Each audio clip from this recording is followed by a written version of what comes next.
مدینہ پاک کی زیارتیں۔ یہاں پہلی دفعہ آنے والا شخص ان جگہوں پر زیارتوں کے لیے ضرور جاتا ہے جنہیں مذہبی یا تاریخی اعتبار سے کوئی اہمیت حاصل ہے۔ مدینہ وہ جگہ ہے جہاں اسلام کی تاریخ بنی۔ یہیں کفار مکہ سے مسلمانوں کی عظیم جنگیں پیش آئیں۔ اسلام کے ابتدائی دور کے کئی اہم اور فیصلہ کن واقعات کا ظہور اسی سرزمین پر ہوا۔ اس لیے قابل زیارت جگہوں کا ہونا عین فطری ہے۔ ان میں سب سے نمایاں جگہ جنت البقیع کا قبرستان ہے جو مسجد نبوی کے جنوب مشرق میں واقع ہے۔ روضہ رسول صلی اللہ علیہ وسلم کی سنہری جالیوں کے سامنے سے سلام کرنے کے بعد لوگ جس دروازے سے باہر نکلتے ہیں اسے باب البقیع کہتے ہیں، کیونکہ عین اس کے سامنے بقیع کا قبرستان واقع ہے۔ میں جب پہلی دفعہ سن 88 میں یہاں آیا تو چھوٹا تھا۔ اپنے 8 روزہ قیام کے دوران میں اکثر بقیع چلا جاتا اور ان پیشہ ور لوگوں کے پیچھے ہو لیتا جو بقیع میں موجود تمام اہم شخصیات کی قبروں پر جا کر صاحب قبر کا تعارف کراتے تھے۔ اس طرح مجھے تمام اہم صحابہ رضی اللہ تعالیٰ عنہما، امہات المومنین، بنات الرسول صلی اللہ علیہ وسلم اور ائمہ کرام کی قبروں کا علم ہو گیا۔ امہات المومنین اور بنات الرسول صلی اللہ علیہ وسلم کی قبریں بالکل سامنے ہیں۔ صحابہ میں اہم ترین شخصیت سیدنا عثمان رضی اللہ تعالیٰ عنہ کی ہے۔ آپ کی شہادت جن حالات میں ہوئی ان کی بنا پر آپ کی قبر کی بے حرمتی کا اندیشہ تھا، اس لیے آپ کو بقیع میں بہت دور دفن کیا گیا۔ پہلی دفعہ کے بعد میں دوبارہ اندر نہیں گیا اور اب باہر سے ہی سلام عرض کر دیتا ہوں۔ بقیع کا دروازہ دن میں 2 دفعہ کھلتا ہے، صبح و اشراق کے بعد اور شام میں مغرب سے قبل۔ حضور صلی اللہ علیہ وسلم اکثر و بیشتر بقیع آیا کرتے تھے۔ دوسری اہم زیارت مسجد قباء ہے۔ یہ اسلام کی پہلی مسجد ہے جسے رسول اللہ صلی اللہ علیہ وسلم نے مدینہ ہجرت کے وقت قباء میں اپنے قیام کے دوران تعمیر کیا تھا۔ قباء اس زمانے میں مدینے کی نواحی بستی تھی۔ یہ مسجد طریق الہجرہ کے اختتام پر مدینے کی حدود میں داخلے کے وقت آتی ہے۔ ہم مدینہ آتے ہوئے یا واپسی میں یہاں ضرور آتے تھے، کیونکہ ایک روایت میں یہاں 2 نفل پڑھنے کا ثواب عمرے کے برابر بیان ہوا ہے۔ خود قرآن میں سورہ توبہ میں اس مسجد کی تعریف کی گئی ہے۔ حضور صلی اللہ علیہ وسلم اکثر یہاں پیدل یا سوار ہو کر تشریف لاتے۔ ایک اور مسجد جس کی تاریخی اہمیت ہے وہ مسجد قبلتین ہے۔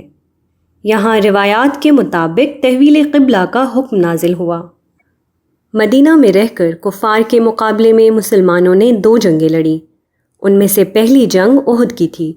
یہ سن 3 ہجری میں پیش آئی۔ یہ جنگ احد کے اس مشہور پہاڑ کے دامن میں لڑی گئی جس کے متعلق رسول کریم صلی اللہ علیہ وسلم نے فرمایا کہ اسے ہم سے اور ہمیں اس سے محبت ہے۔ یہاں آج بھی اس پہاڑی ٹیلے کا کچھ حصہ باقی ہے جس پر تیر اندازوں کا ایک دستہ خصوصی طور پر تعینات کیا گیا تھا۔ انہی میں سے بعض تیر اندازوں کے اپنی جگہ چھوڑنے سے مسلمانوں کی شکست کا سانحہ وجود میں آیا۔ اس جنگ میں 70 صحابہ رضی اللہ تعالی عنہما شہید ہوئے۔ یہاں شہدائے احد کے مزارات موجود ہیں جن میں سب سے نمایاں ام رسول سیدنا حمزہ رضی اللہ تعالی عنہ کا مزار ہے۔ دیگر معروف صحابہ میں سے حضرت عبداللہ ابن جہش رضی اللہ تعالی عنہ اور حضرت مصعب بن زبیر رضی اللہ تعالی عنہ بھی یہی مدفون ہیں۔ یہ مزارات ایک 4 دیواری میں بنے ہوئے ہیں۔ دوسری مشہور جنگ خندق یا احزاب کی ہے جو اطراف مدینہ میں لڑی گئی۔ اس کے آثار میں صرف اب وہ 5 مساجد موجود ہیں جن کے بارے میں مشہور ہے کہ ان مقامات پر بعض صحابہ دوران محاصرہ خیمہ زن تھے۔ واللہ عالم۔ یہ ساری جگہیں بالعموم زیارت کہلاتی ہیں اور مسجد نبوی کے باہر کھڑے ڈرائیور کچھ پیسے لے کر لوگوں کو ان سب جگہوں کی زیارت کراتے ہیں۔ میں ان جگہوں کی تاریخی اہمیت کی بنا پر کئی دفعہ وہاں گیا ہوں، مگر عام طور پر مدینہ آ کر صرف قباء اور بقیع جاتا تھا۔ اس دفعہ بھی انہی 2 جگہوں پر گیا۔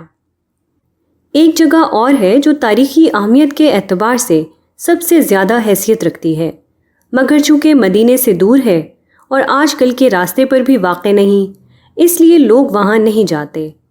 میری مراد میدان بدر سے ہے۔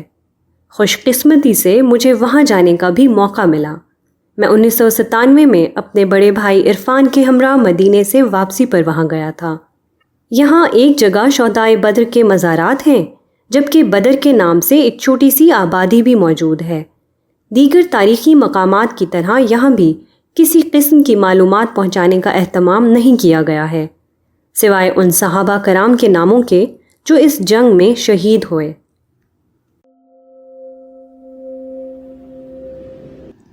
حکم سفر۔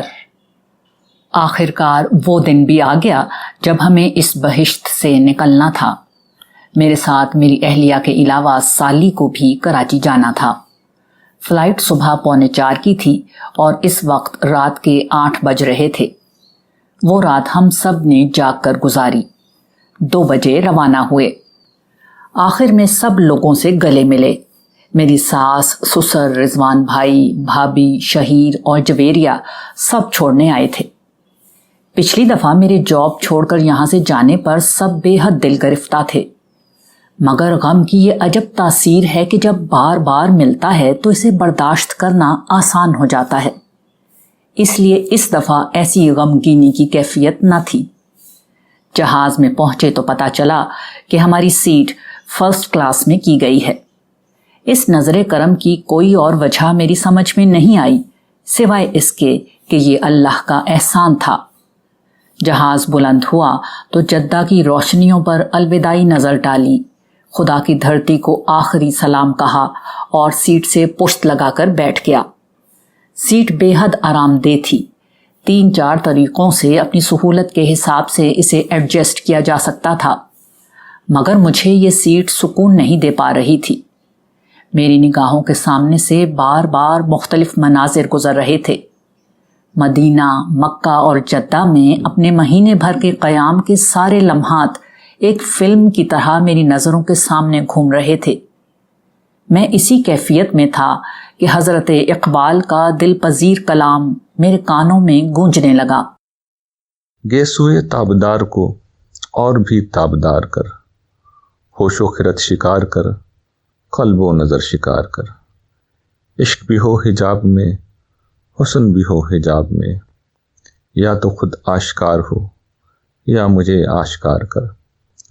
تو ہے محیط بے کناں، میں ہوں ذرا سی آبجو، یا مجھے ہمکنار کر یا مجھے بے کنار کر۔ میں ہوں صدف تو تیرے ہاتھ، میرے گوہر کی آبرو، میں ہوں خزف تو مجھے گوہر شہوار کر۔ نغمہ نو بہار اگر میرے نصیب میں نہ ہو، اس دم نیم سوز کو طائر کے بہار کر۔ باغ بہشت سے مجھے حکم سفر دیا تھا کیوں، کار جہاں دراز ہے اب میرا انتظار کر۔ روز حساب جب میرا پیش ہو دفتر عمل، آپ بھی شرمسار ہو مجھ کو بھی شرمسار کر۔ حضور، دہر میں آسودگی نہیں ملتی۔ مدینہ منورہ اور مسجد نبوی سے مجھے غیر معمولی محبت ہے۔ یہاں آ کر مجھے ہمیشہ ایسا سکون ملتا ہے جسے الفاظ میں بیان نہیں کیا جا سکتا۔ میرے لیے بہت آسان ہے کہ میں گھنٹوں یہاں بیٹھا رہوں، یہاں گھومتا رہوں، یہاں کے در و دیوار کو تکتا رہوں۔ یہاں کا ماحول اپنے اندر غیر معمولی سکون رکھتا ہے جو انسان کی روح کو آسودہ کر دیتا ہے، وہ آسودگی جو دنیا میں کسی اور جگہ نہیں ملتی۔ اللہ کا بڑا کرم ہے کہ مجھے بار بار یہاں حاضری اور طویل قیام کی سعادت نصیب ہوئی ہے۔ لیکن اس دنیا کا مسئلہ یہ ہے کہ یہاں ہر لمحہ گزر جاتا ہے، اچھا ہو یا برا۔ اس دفعہ بھی یہی ہوا، یہ پرسکون لمحے بیت گئے۔ ہم تیسرے دن مدینے سے روانہ ہوئے۔ راستے میں مسجد قباء میں نوافل ادا کیے۔ اس وقت دھوپ نے ہر شے کو جھلسا کر رکھ دیا تھا، مگر کس کو خبر تھی کہ کیسی ٹھنڈی بارش ہونے والی ہے۔ اس بارش اور راستے کے حالات میں پیچھے بیان کر چکا ہوں، لیکن مغرب سے لے کر مشرق تک اپنے اس سفر میں نے یہ دیکھا کہ انسانیت کا وجود اسی طرح جھلس رہا ہے جیسے مدینے کی سرزمین تپ رہی تھی۔ انسانیت شرک کے بعد اب الحاد کے ہاتھوں ستائی جا رہی ہے۔ مغرب میں روح انسانی منجمد ہو چکی ہے اور مشرق میں جسم سلگ رہے ہیں۔ 1450 سال قبل اس سرزمین کے باسیوں کو خدا نے توحید کے عظیم مشن کے لیے چنا تھا۔ آج ایک دفعہ پھر انسانیت اپنے حالات کی خاموش زبان میں چیخ چیخ کر خدا کے نام کی دہائی دے رہی ہے۔ رسول اللہ صلی اللہ علیہ وآلہ وسلم کی امت کا بہترین حصہ اس کے ابتدائی لوگ تھے، مگر اس امت کا آخری حصہ بھی اپنی فضیلت کے اعتبار سے کم نہیں۔ مدینے کی برکھا نے سلگتی زمین نے جس سے آسودگی پائی مجھے پیغام دیا کہ اب اس امت کے آخری حصے کے برسنے کا وقت آ رہا ہے۔ انسانیت ایک دفعہ پھر آسودہ ہونے کو ہے۔ آج جو آسودگی مدینے میں پھیلی ہے، عنقریب پوری انسانیت اس کے حلقے میں سمٹ آئے گی۔ وہ جو چاہے تو۔ مدینے سے ہفتے کے دن واپسی ہوئی تھی۔ 4 دن بعد جمعرات کو میں اور اہلیہ مکہ کے لیے صبح ہی صبح نکل گئے۔ جمعرات اور جمعے کو وہاں رکے اور جمعہ پڑھ کر لوٹ آئے۔ اس ہفتے جمعرات کے دن میری روانگی تھی۔ روانگی سے قبل منگل کے دن رضوان بھائی کے ہمراہ ہم سب الوداعی طواف کے لیے مکہ آئے۔ اس روز مکہ بہت بدلا بدلا لگ رہا تھا۔ ہر جگہ نور اترتا ہوا محسوس ہو رہا تھا۔ جاب چھوڑ کر جب میں یہاں سے رخصت ہوا تو آخری دفعہ اپنی اہلیہ کے ساتھ حرم آیا تھا۔ اس وقت ہم دونوں بہت غمگین تھے، مگر اس دفعہ ایسا نہ تھا۔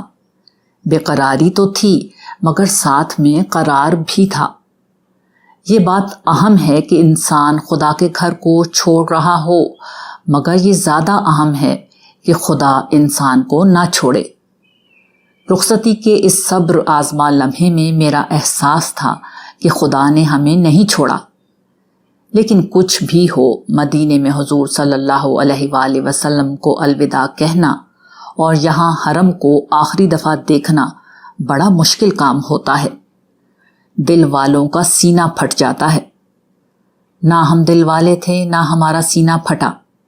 خاموشی سے چلتے ہوئے باہر آ گئے، بس بار بار پیچھے مڑ کر دیکھتے گئے۔ ہاں، خدا سے اتنی دعا ضرور کی کہ ہر بار کی اس جدائی سے دل بہت گھبراتا ہے۔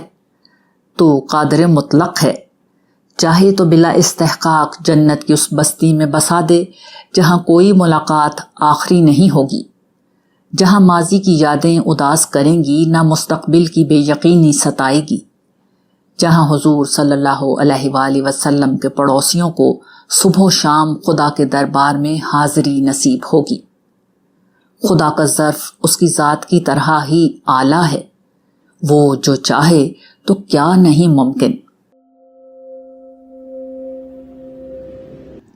یونیفارم اور کامیابی۔ مکہ اور مدینہ کے ان بازاروں کا ایک بڑا نقصان یہ ہے کہ اکثر خواتین کا دھیان شاپنگ میں لگا رہتا ہے۔ ایسی مبارک جگہوں پر آ کر انسان کا اصل کام یہ ہے کہ خدا سے لو لگائے، اللہ اور اس کے رسول صلی اللہ علیہ وآلہ وسلم سے خود کو جوڑے۔ بازار اس تعلق کا بہت بڑا دشمن ہے۔ ان بازاروں کی شکل میں آنے والوں کے لیے ایک بہت بڑی آزمائش پیدا کر دی گئی ہے۔ یہاں ایک طرف خدا کی رحمتیں اپنے بندوں پر ٹوٹ کر برستی ہیں۔ یہ رحمتیں محض فرض نماز پڑھنے سے نہیں ملتی۔ ان کے حصول کا بہترین ذریعہ یہ ہے کہ انسان خود کو ہر اس چیز سے توڑ لے جو کسی درجے میں اسے خدا اور اس کی یاد سے دور کرتی ہو۔ مگر بدقسمتی سے اس دور میں ظاہری دینداری کا رجحان زور پکڑتا جا رہا ہے۔ اس طرز فکر کا سب سے بڑا نقصان یہ ہے کہ انسان چند ظاہری اعمال کی ادائیگی کے بعد اپنے آپ کو فارغ محسوس کرتا ہے۔ میں پہلے بھی عرض کر چکا ہوں اور بات کی اہمیت کی وجہ سے پھر دہرا رہا ہوں کہ دین ظاہری اعمال سے شروع ہوتا ہے، ان پر ختم نہیں ہوتا۔ اسکول کا یونیفارم پہن کر اور کلاس میں حاضر ہو کر ایک بچہ طالب علم بنتا ہے، جبکہ امتحان میں پاس ہونا ایک الگ چیز ہے جس کے اپنے اور بہت سے تقاضے ہیں۔ کامیابی کا سفر تو بڑا مشکل اور دشوار گزار ہے، ہر شخص اس بات کو بخوبی سمجھتا ہے، لیکن بات وہی ہے کہ ہم دنیا کے معاملے میں بہت ہوشیار ہیں، مگر آخرت اور خدا کے معاملے میں آخری حد تک بے وقوف۔ ہم حج اور عمرے میں نہیں، تمام عبادتوں میں یہی رویہ اپناتے ہیں۔ مثال کے طور پر روزے کو لے لیں، جیسے تیسے روزہ رکھ لیا، لیکن اس کے بعد سارا زور ٹائم پاس کرنے پر ہوتا ہے۔ اس کے لیے ہر جائز اور ناجائز تفریح کا انتظام کیا جاتا ہے۔ فلمیں، کہانیاں اور گپ بازی تو رمضان کے عام معمولات ہیں۔ کچھ نہیں تو سحر اور افطار کی تیاری پر ایسا زور ہوتا ہے کہ اللہ کی پناہ۔ لگتا ہے کہ لوگ روزے کے لیے سحر و افطار نہیں کرتے، بلکہ سحر اور افطار کے لیے روزہ رکھتے ہیں۔ بہت سے لوگ رمضان میں اتنا کھا لیتے ہیں کہ رمضان کے علاوہ بھی اتنا نہیں کھاتے ہوں گے۔ رمضان میں اشیاء صرف کی قیمتیں بڑھنے کا تو بڑا شور ہوتا ہے، مگر یہ بھی سوچنا چاہیے کہ یہ قیمتیں بڑھتی کیوں ہیں؟ چیزوں کی طلب اتنی زیادہ ہوتی ہے کہ تاجر فائدہ اٹھانے کے لیے چیزیں مہنگی کر دیتے ہیں۔ لوگ خریدنا چھوڑ دیں تو سب چیزیں سستی ہو جائیں گی۔ ہر ظاہری عبادت اس بنا پر فرض کی گئی ہے کہ اس کا کوئی نتیجہ نکلنا چاہیے۔ یہ نتیجہ محض رسمی خانہ پوری سے نہیں نکلتا۔ دین کا پورا ظاہری ڈھانچہ جسم پر اپلائی ہوتا ہے، مگر ساتھ ساتھ اپنی روح، اپنے دل اور اپنے دماغ کو بھی بدلنے کی ضرورت ہے، کیونکہ نتیجہ ان کی سطح پر ہی مطلوب ہے۔ یہ اس دور کے پورے دینی کام کا المیہ ہے کہ ظاہر اور باطن کا جو حسین توازن دین نے عطا کیا تھا، وہ اس میں بری طرح مجروح ہو چکا ہے۔ اس لیے دیندار بڑھتے چلے جا رہے ہیں، دینداری نہیں بڑھ رہی۔